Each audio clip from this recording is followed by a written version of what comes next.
Bismillahirrahmanirrahim. Today's topic of discussion is important MCQs point revision of general pharmacology. अब जो हमारी body drug के साथ करती है उसको फार्माकोकाइनेटिक कहते हैं। फार्माकोकाइनेटिक के अंदर एब्जॉर्प्शन, डिस्ट्रीब्यूशन, मेटाबॉलिज्म, एलिमिनेशन आती है। और जो ड्रग हमारी बॉडी के साथ करती है उसको फार्माकोडायनेमिक बोलते हैं। फार्माकोडायनेमिक के अंदर mechanism of action, pharmacological effect, clinical use और एडवर्स इफेक्ट आना शुरू हो जाती है। किसी भी ड्रग की डोज को स्टडी करना उसको पोस्टोलॉजी बोलते हैं। एट्रोपिन को जिस प्लांट से निकाला जाता है उसका नाम है एट्रोपिका बेलाडोना। मॉर्फिन ओपियम से निकाली जाती है। डिजिटालिस फॉक्सग्लोव प्लांट से डिराइव की जाती है। तो ये इनके नेचुरल सोर्स बताए हुए हैं।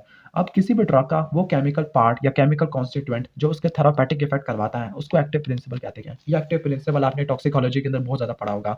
अगर एक्टिव प्रिंसिपल के साथ एक्सिपिएंट भी ऐड कर दे तो वो ड्रग बन जाती है। अगर सिर्फ कोई एक्टिव प्रिंसिपल नहीं है और सिर्फ एक्सिपिएंट है तब हम इसको प्लेसिबो डमी ड्रग बोलते हैं। प्लेसिबो बोलते हैं या उसको डमी ड्रग बोलते हैं, यानी उसका एक्टिव प्रिंसिपल ही नहीं है जिसने असल में काम करवाना है, थेरापेटिक इफेक्ट करवाने हैं। मोस्टली ड्रग जो हम पढ़ते हैं फार्माकोलॉजी के अंदर तो अल्कोलाइड होती है, नाइट्रोजनस बेसिस होती है, जिनका टेस्ट काफ़ी ज़्यादा कड़वा होता है, पानी के अंदर स्पेरिंगली सॉल्युबल होती है। और जो ड्रग हाईली बेसिक होती हैं उनके लास्ट में बल्कि प्रीफिक्स लिखा हुआ है लेकिन सफिक्स लिखना चाहिए था, उनके सफिक्स आई यानी ऐड कर देते हैं, लाइक मॉर्फिन, निकोटीन और लोबिलिन।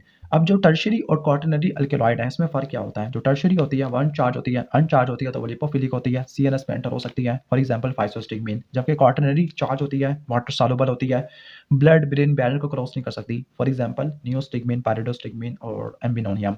ग्लाइकोसाइड ऐसी मॉलिक्यूल होती है जिनके पास एक शुगर और नॉन शुगर पार्ट होता है। जो एक्टिव कंपोनेंट है लाइक नॉन शुगर पार्ट है गैनिन का, तो वह एक स्टीरॉयड न्यूक्लियस होता है, फॉर एग्जांपल कार्डिक ग्लाइकोसाइड में डिजिटालिस आ जाएगा। फर्स्ट पास इफेक्ट को हम प्री सिस्टमिक मेटाबॉलिज्म भी कहते हैं, यानी सिस्टमिक सर्कुलेशन में जाने से पहले जो ड्रग का मेटाबॉलिज्म होता है उसको फर्स्ट पास या प्री सिस्टमिक मेटाबॉलिज्म कहते हैं। फॉर एग्जांपल प्रोपेनोलोल का और लिडोकेन का, जिसकी वजह से हम इनको इंट्रावीनस देते हैं। नाइट्रोग्लिसरीन का फर्स्ट पास मेटाबॉलिज्म काफ़ी ज़्यादा होता है, फॉर एग्जांपल गट वाल के अंदर, लीवर के अंदर और पोर्टल सर्कुलेशन के अंदर। जिन ड्रग्स का फर्स्ट पास मेटाबॉलिज्म होता है तो उनकी बायो अवेलेबिलिटी कम हो जाती है। अब बायो अवेलेबिलिटी क्या होती है? किसी भी जो ड्रग हमने दिया है तो उसका फ्रैक्शन जो अनचेंज है, यानी the fraction of administrated drug which reaches the systemic circulation is called bio availability. In short एक ड्रग दी है उसका कितना परसेंटेज सर्कुलेशन के अंदर पहुंची है तो उसको बायो अवेलेबिलिटी कहते हैं। इंट्रावेनस रूट से अगर ड्रग देते हैं तो उसकी बायो अवेलेबिलिटी 100% होती है। सबसे ज़्यादा longest duration of action intradermal root का होता है, ओके, क्योंकि आहिस्ता आहिस्ता स्लो एब्जॉर्प्शन हो रही होती है। आगे स्टेप है एब्जॉर्प्शन का। एब्जॉर्प्शन में किसी भी ड्रग को आपने सिस्टमिक सर्कुलेशन के अंदर पहुंचा देना है from the initial site of administration, तो उसको एब्जॉर्प्शन कहते हैं। डिस्ट्रीब्यूशन के अंदर वो ड्रग टिश्यू तक पहुंच जाती होती है या इंटरस्टिशियल कंपार्टमेंट के अंदर आ जाती है।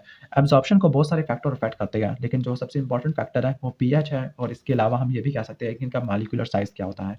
अगर कोई ड्रग एसिडिक है तो उसको एलिमिनेट करने के लिए यूरिन को अल्कलाइज बनाना है, या बेसिक ड्रग है तो उसको एलिमिनेट कराना है यूरिन के अंदर, तो यूरिन को एसिडिफाई बनाना होता है इस इक्वेशन के मुताबिक। ठीक हो गया। अब हम आ जाते हैं फेज वन मेटाबॉलिज्म के अंदर। तो फेज वन मेटाबॉलिज्म के अंदर ऑक्सीडेशन एंड रिडक्शन और हाइड्रोलिसिस होती है।